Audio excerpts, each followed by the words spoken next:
When future scholars take a look back at the intellectual history of the last quarter of the 20th century, the work of Professor Edward Said of Columbia University will be identified as very important and influential.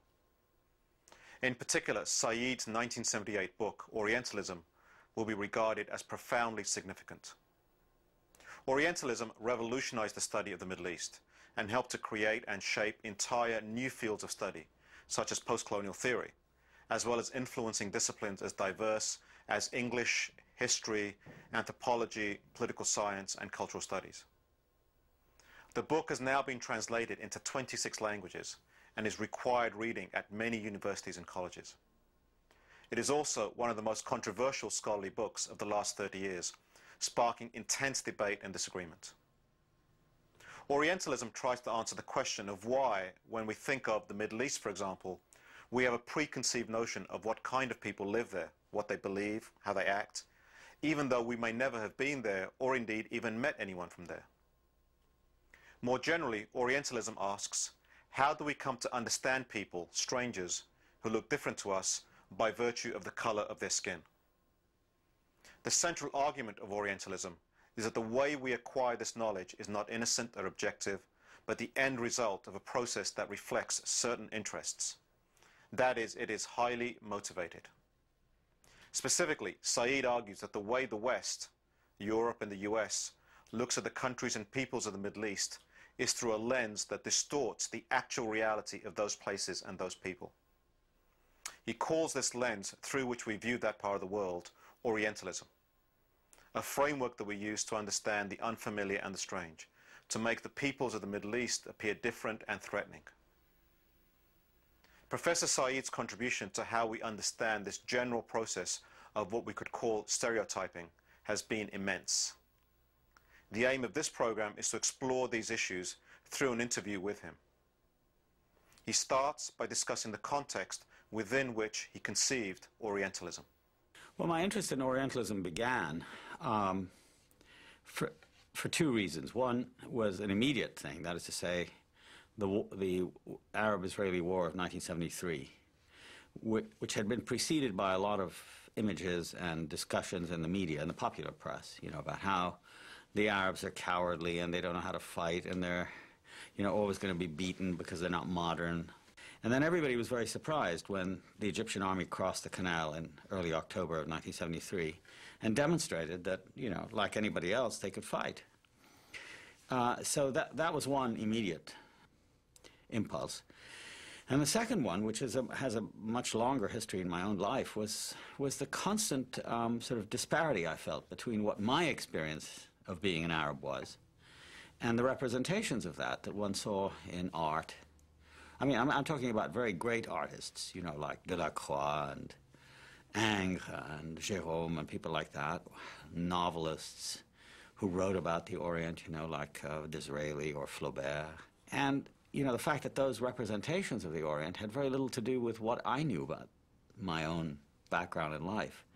So I decided to write the history of that.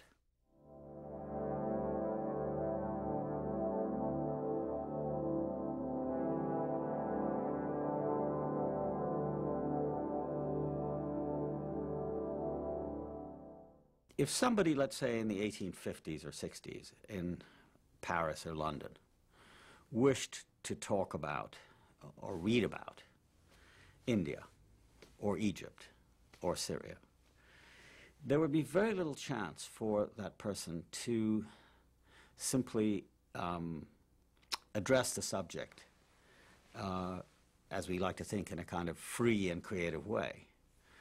A great deal of writing had gone before.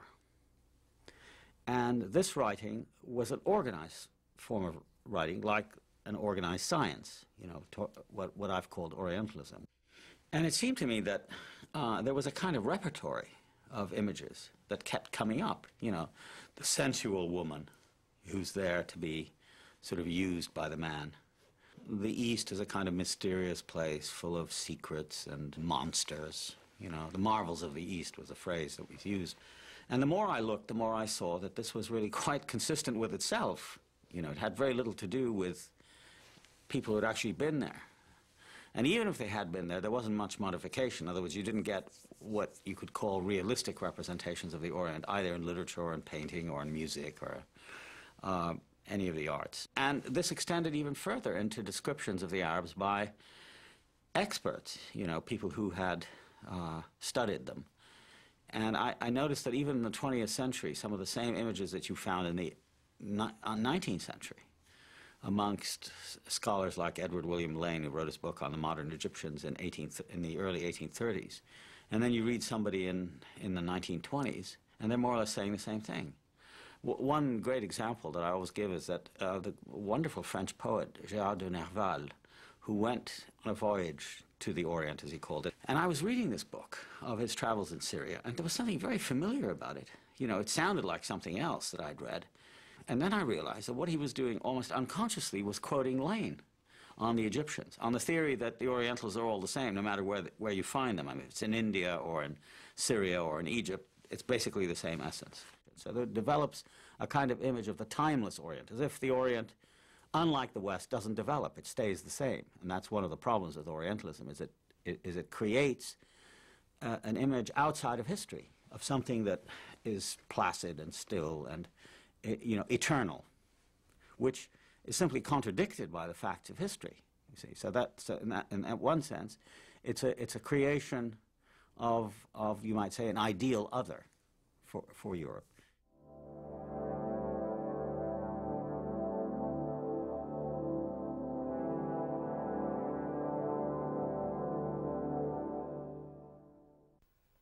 Professor Said's analysis of Orientalism isn't just a description of its content, but a sustained argument for why it looks the way it does. It's an examination of the quite concrete historical and institutional context that creates it. Specifically, Said locates the construction of Orientalism within the history of imperial conquest. As empires spread across the globe, historically the British and the French have been the most important in terms of the East. They conquer not only militarily, but also what we could call ideologically.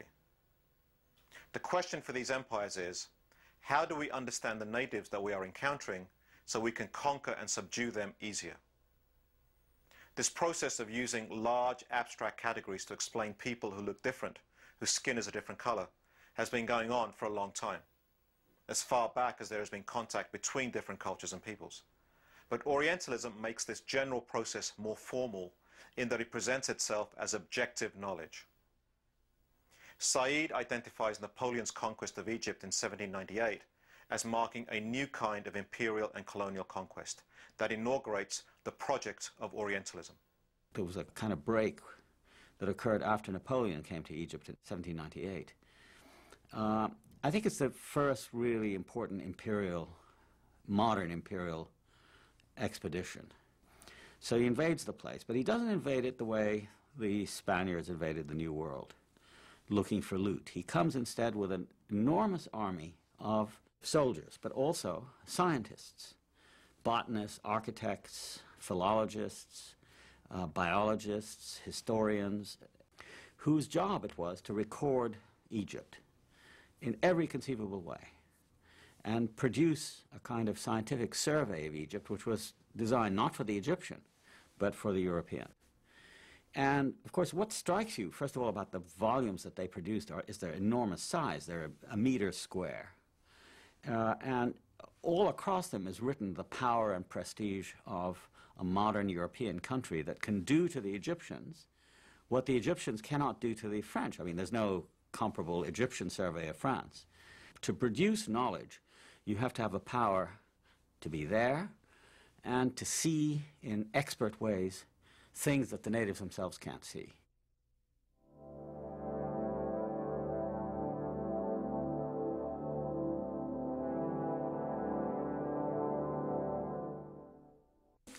The differences between different kinds of Orientalisms are, in effect, the differences between different experiences of what is called the Orient. I mean, the difference between Britain and France on the one hand and the United States on the other is that Britain and France had colonies in the Orient. I mean, they had a long-standing relationship and imperial role in a place like India. You know? So that there's a kind of a archive of actual experiences of being in India, of ruling the country for several hundred years, right?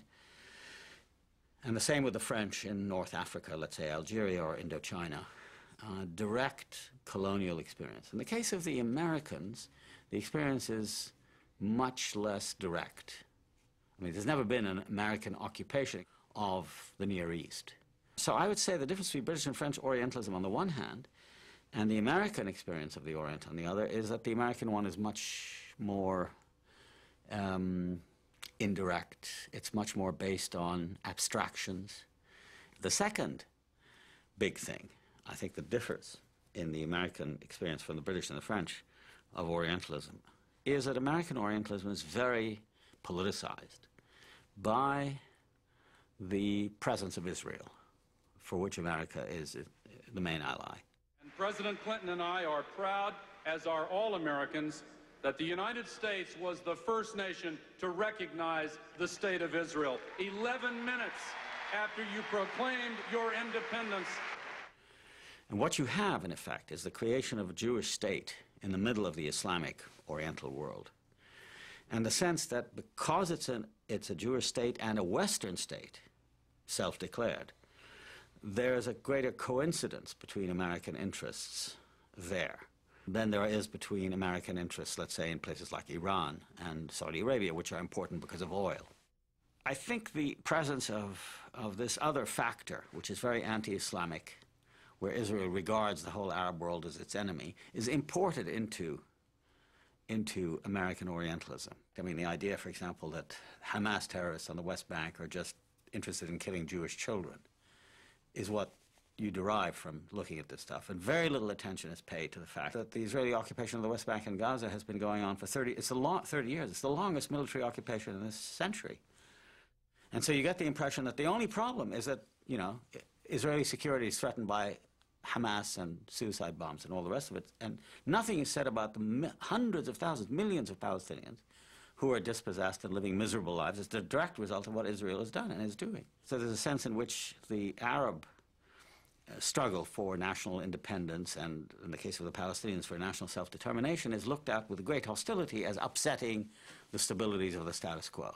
And that makes it virtually impossible, it's a tragedy, virtually impossible for an American to see on television, to read books, to see films about the Middle East that are not colored politically by this conflict, in which the Arabs almost always play the role of terrorists and violent people and irrational and so on and so forth.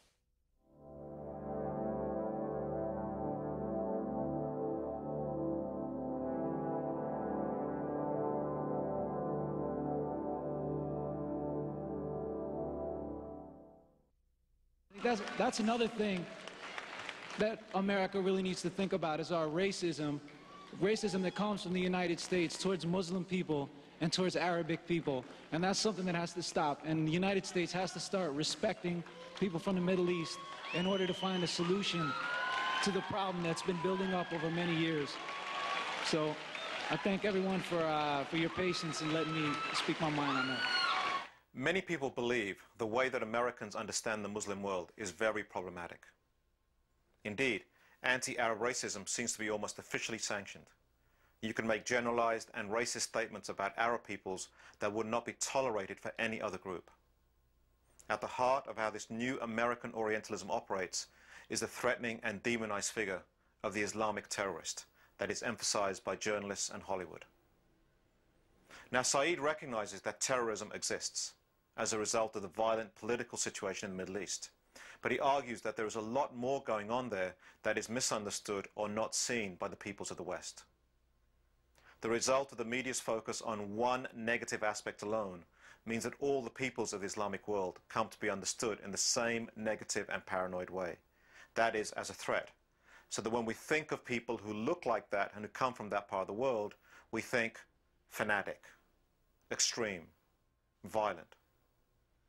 Said argues that understanding a vast and complex region like the Middle East in this narrow way takes away from the humanity and diversity of millions of ordinary people living decent and humane lives there. We asked Would he plant a bomb to blow up the Americans if the Islamic underground asked him to? The answer was yes. After I'd written Orientalism and a book called The Question of Palestine in the early 80s, in the late 70s rather, and beginning of the 80s, I wrote a third book, which is called Covering Islam, and I thought of them as a kind of trilogy. And Covering Islam was an account of the coverage of Islam in the popular media, immediately occasioned by the Iranian Revolution, which described itself, as you recall, as an Islamic revolution. And, you know, what I discovered was a huge arsenal of images employed by the media. Large masses of people waving their fists, black banners, you know, the stern-faced Khomeini, all of them giving an impression of the utmost negative, sort of evil emanation. So the impression you got of Islam was that it was a frightening, mysterious, above all threatening, as if the main business of Muslims was to threaten and try to kill Americans. As recently as last year, 1996, that is to say almost 16 or 17 years after I wrote Covering Islam, I did an update of the book, and I wrote a new introduction. And I found, quite to my horror and surprise, that during those 16 or 17 years, with the large number of events in the Islamic world taking place, which you would think would allow for more familiarity with a more refined sense of what was taking place on, let's say, as reflected in television and print journalism, in fact was the opposite. I think the situation got worse, and that what you had instead now was a much more threatening picture of Islam, represented, for example, by a television film called Jihad in America, based on the bombing of the World Trade Center. I've reported on international terrorism for the past 10 years. And since the World Trade Center bombing, I've been investigating the networks of Islamic extremists committed to jihad in America. For these militants, jihad is a holy war, an armed struggle to defeat non-believers or infidels. And their ultimate goal is to establish an Islamic empire. But this gathering did not take place in the Middle East. It happened in the heartland of America, Kansas City, Missouri. Combating these groups within the boundaries of the Constitution will be the greatest challenge to law enforcement since the war on organized crime. But never the same generalizations were made, let's say, about the Oklahoma City bombing, that this was a Christian fundamentalist, et cetera, et cetera. But the Islamic jihad had come to America, and you had these scenes of the most irresponsible journalism, where you'd see people talking in Arabic and then a voiceover saying, and they're discussing the destruction of America. Whereas if you picked up a little of what was being said, if you knew the language, it had nothing to do with that. And that Islam and the teachings of Islam became synonymous with terror, and the demonization of Islam allowed for very little distinction between piety, let's say, and violence. The so-called independent media in a liberal society like this, in effect, are so lazy and are controlled by interests that are commercial and political at the same time, that there is no investigative reporting. It's just basically repeating the line of the government. Only 8 days ago, I concluded a broadcast on the World Trade Center bombing by telling you what senior U.S. law enforcement officials were telling us, that the threat of Muslim extremists operating within the United States is an ongoing danger, something we'll have to live with from now on. And repeating the lines of the people who have the most influence, for whom Islam is a useful foreign demon to turn attention away from the inequities and problems in our own society. So, as a result, the human side of the Islamic and especially Arabic world are rarely to be found. And the net result is this vacancy on the one hand, and these easy, almost automatic images of terror and violence. There is a handy set of images and cliches, you know, not just from the newspapers and the television, but from movies. Oh, I come from a land, from a faraway place, where the caravan camels roam, where it's flat and immense and the heat is intense. It's barbaric, but hey, it's home. When the wind's from the east and the sun's from the west and the sand in the glass is right, come on down, stop on by, hop a carpet and fly to another Arabian night. I myself, growing up in the Middle East, in Palestine and Cairo, used to delight in films on the Arabian Nights, done by Hollywood producers, with John Hall and Maria Montez and Sabu. They were talking about a part of the world that I lived in, but it had this kind of exotic, magical quality, which was what we call today Hollywood. So there was that whole repertory of the sheiks and the desert and the galloping around and the scimitars and the dancing girls and all. That's really the material. The situation in the popular media is basically that Muslims are really two things. One, they're villains of one sort, villains and fanatics. I will dispatch the American people to the hell they deserve.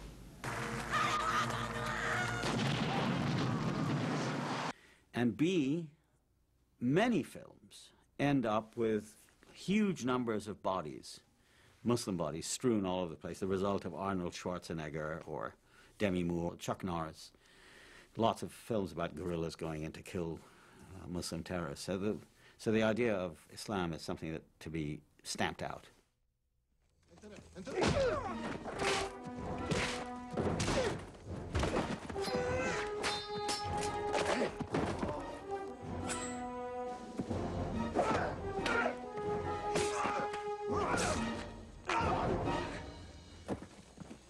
The whole history of these Orientalist representations, which portrayed the Muslim and the Oriental as, in effect, a lesser breed. In other words, the only thing they understand is the language of force. This is the principle here, that unless you give them a bloody nose, they won't understand. We can't talk reason with them.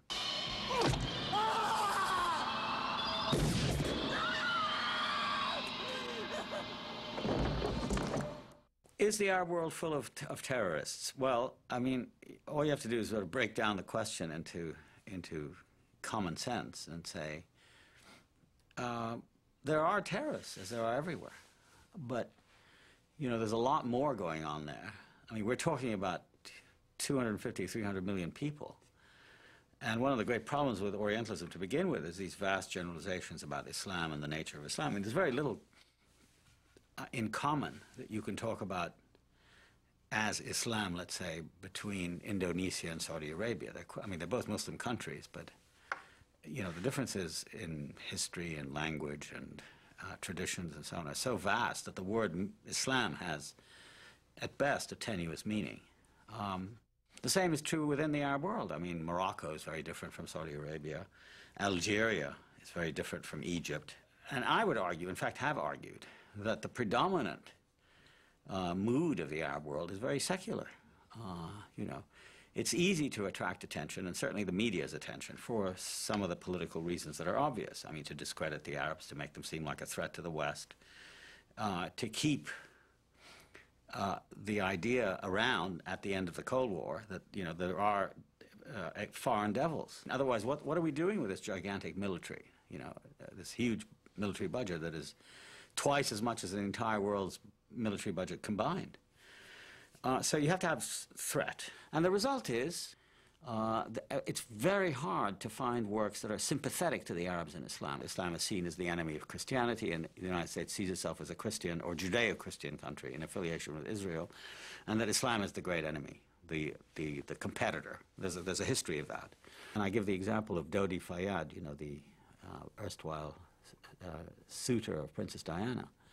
Well, a few days before he died, I read through the English press, and it was full of the racist cliches of Orientalist discourse. That this is the Sunday Times, one of the leading newspapers in England, had a headline to a 15,000-word story entitled "A Match Made in Mecca."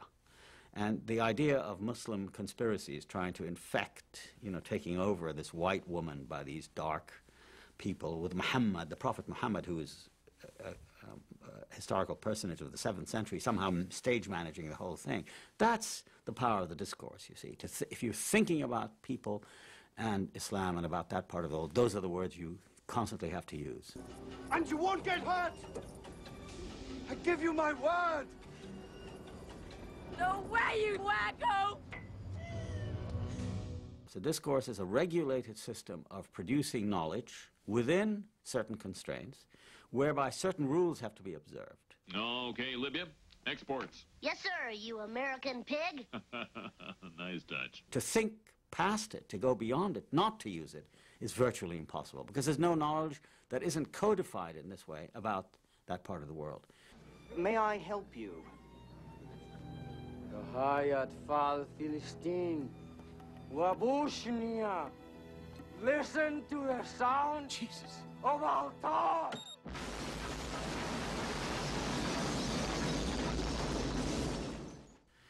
And there's a certain sense in which, in not really mounting a serious critique of it, the Arabs have participated and continue to allow themselves to be represented as Orientals in this Orientalist way. There is no, for example, information policy of the 20 Arab countries, 22 Arab countries, to try to give a different picture of what their worlds are like, because most of them are dictatorships. All of them are dictatorships without democracy, who are in desperate need of U.S. patronage, government patronage, to support them. And so they're not about to criticize the United States, not about to engage in a real dialogue. And in that respect, I think the Arabs keep themselves collectively in a way that is subordinate to and inferior to the West, and in fact fulfills the kinds of representations that most Westerners have in their minds about the Arabs.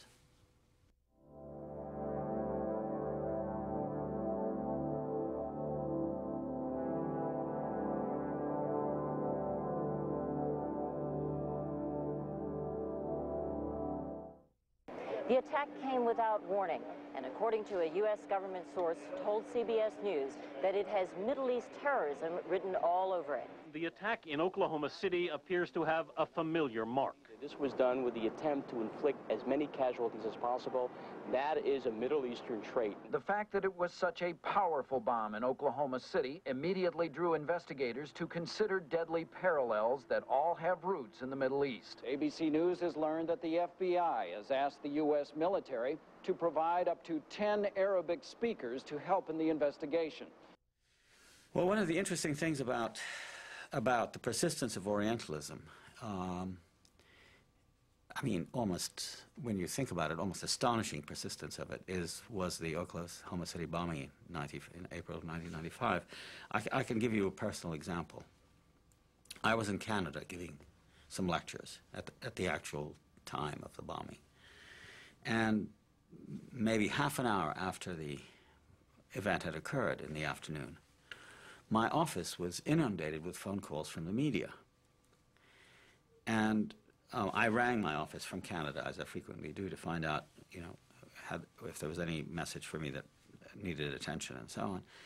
And she said 25 calls had come in from the major networks, from the cable channels, from the major newspapers, news magazines, and so on and so forth, all of them wanting to talk to you. And I said, what about? About this event in Oklahoma City? And I said, well, what does that have to do with anything? Well, apparently somebody had volunteered, one of these instant commentators, that the notion that this seemed like a Middle East-style bombing and that there were a couple of swarthy people around right after the bombing, or seen after the bombing. Within hours of the explosion, local police and the FBI had issued the all-points bulletin looking for 3 men believed to be of Middle Eastern origin. And sources tell CBS News that unofficially, the FBI is treating this as a Middle Eastern-related incident. Oklahoma City, I can tell you, is probably considered one of the largest centers of Islamic radical activity outside the Middle East. And so this got them to think that they should talk to me, not because I had anything to do with it, but because by virtue of being from the Middle East, I would have an insight into this. You know, and of course the proposition is so preposterous and so racist that just if you're from the area, you would understand who and why this is being done. Never thinking for a moment that it was a local, homegrown boy called McVeigh, who was, you know, totally American in his outlook and was doing it out of the best principles of American extermination and Ahab-like anger, you know, at the world.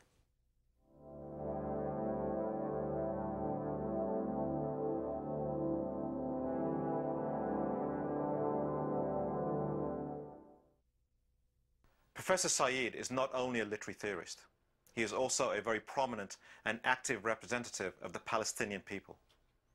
Said grew up in what was then called Palestine and is now called Israel and the occupied territories. When the State of Israel was founded in 1948, like millions of other Palestinians, Said and his family were made homeless as well as stateless. These exiled Palestinians now mostly live either in the territories under the control of Israel or in refugee camps in the surrounding countries. One of the things that drives Said is the quest for justice and a homeland for the Palestinian people. And there's a close connection between Said's intellectual work and his political activism. As he himself remarks, he wrote 3 books that he thinks of as a trilogy and that in his mind are closely connected together: Orientalism, covering Islam, and the question of Palestine. He believes that finding a peaceful, humane, and just solution to the conflicts in the Middle East, that is, finding an answer to the question of Palestine, will require overcoming the racist legacy of Orientalism that stresses the separation of people from each other, that regards difference as a threat that must be contained or destroyed. Because of the complex and bloody history of the Middle East, Said regards the situation in Palestine and Israel as the ultimate test case facing the 21st century of whether we live together in peace and reconciliation with our differences, or whether we live apart in fear and loathing of each other, constantly under threat, constantly at war. In seeking a way out of this legacy of mistrust and conflict, Said draws upon the work of Italian philosopher Antonio Gramsci, who gives us the tools to think about these difficult issues in more productive and humane ways. Well, Gramsci, in the prison notebooks, says something that has always tremendously appealed to me, that history deposits in us our own history, our family's history, our nation's history, our tradition's history, which has left in us an infinity of traces, all kinds of marks, you know, through heredity, through collective experience, through individual experience, through family experience, through relations between one individual and another. A whole book, if you like, a series of an infinity of traces. But there's no inventory. There's no orderly guide to it. You know? So Gramsci says, therefore the task at the outset is to try to compile an inventory. In other words, to try and make sense of it. And this seems to me at any rate, to be the most interesting sort of human task. It's the task of interpretation. It's the task of giving history some shape and sense for a particular reason, not just to, you know, to show that my history is better than yours, or my history is worse than yours. I'm a victim and you're somebody who's oppressed people and so on. But rather, to understand my history in terms of other people's history. In other words, to try to understand, to move beyond, to generalize one's own individual experience to the experience of others. And I think the great goal is, in fact, to become someone else, to transform itself from a unitary identity to an identity that includes the other without suppressing the difference. That, he says, is the great goal. And for me, I think that would be the case, you know. And that would be the notion of writing an inventory, a historical inventory, which not only understand oneself, but understand oneself in relation to others, and to understand others as if you would understand yourself. Palestine is so important in this respect because of its local complexities, that is to say, Arabs and Jews, Arab Muslims and Arab Christians and Israeli Jews, of themselves very mixed backgrounds. I mean, we're talking about Polish Jews, Russian Jews, American Jews, Yemeni Jews, Iraqi Jews, Indian Jews. It's a fairly complex mosaic, somehow finding a way to live together on a land that is drenched, saturated with significance on a world scale, unlike any other country in the world. I mean, it's holy to 3 of the major religions, and every inch of it has been combed over and fought over for the last several thousand years. And the pattern so far has been the Zionist pattern, which is to say that, you know, it was promised to us, we're the chosen people, everybody else is sort of second rate, throw them out or treat them as second-class citizens. And in contrast to that, some of us, not everybody, but many Palestinians have said, well, we realize that we are being asked to pay the price for what happened to the Jews in Europe under the Holocaust. It was an entirely Christian and European catastrophe in which the Arabs played no part. And we are being displaced by the victims. We've become the victims of the victims. But as I say, not all of us say, well, they should be thrown out, because we have been thrown out, and so we have another vision, which is a vision of coexistence, in which Jew and Arab, Muslim, Christian, and Jew, can live together in some polity, which I think it requires a kind of creativity and invention that is possible, vision, that would replace the authoritarian hierarchical model. But this idea that somehow we should protect ourselves against the infiltrations, the infections of the other, is, I think, the most dangerous idea at the end of the 20th century. And unless we find ways to do it, and there are no shortcuts to it, unless we find ways to do this, you know, there's going to be wholesale violence of the sort represented by the Gulf War, by the killings in Bosnia, the Rwandan massacres, and so on. I mean, those are the pattern of emerging conflict that is extremely dangerous and needs to be counteracted. And I think, therefore, it's correct to say that the challenge now is the challenge. I wouldn't call it anything other than coexistence. How does one coexist with people whose religions are different, whose traditions and languages are different, but who form part of the same community or polity in the national sense? How do we accept difference without violence and hostility? I've been interested in a field called comparative literature all of my adult life, and the ideal of comparative literature is not to show how English literature is really a secondary phenomenon and French literature or Arabic literature is, you know, a kind of poor cousin to Persian literature or any of those silly things, but to show them existing, you might say, as contrapuntal lines in a great composition by which difference is respected and understood without coercion. And it's that attitude, I think, that we need.